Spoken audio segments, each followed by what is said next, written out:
Complaint केली होती Rajura police स्टेशनला. ती कंप्लेंट पोलीस स्टेशनला घेतली नाही. त्यानंतर मी तीच कंप्लेंट पोस्टाद्वारे पाठवली. त्यावरही कारवाई झाली नाही. त्यानंतर मी SP साहेबांना आणि विभागीय आयुक्त साहेबांना सुद्धा पाठवली.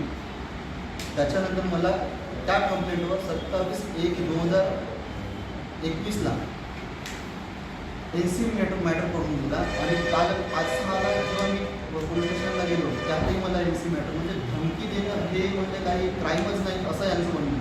ते जरच आहे. जर तुम्हाला असं वाटतं की हे NC मॅटर म्हणजे जसा आता तो धमकी दिला की डायरेक्ट गोळी तुझ्या वडिलांच्या गांडीत गोळी मारीन तुला मारीन असं म्हणून जो बोलते तो व्यक्ती, तर त्याची तात्काळ चौकशी करायला पाहिजे होती यांनी की याच्याकडे खरंच पिस्टल आहे की देसी कट्टा आहे, काय आहे त्याच्याकडे.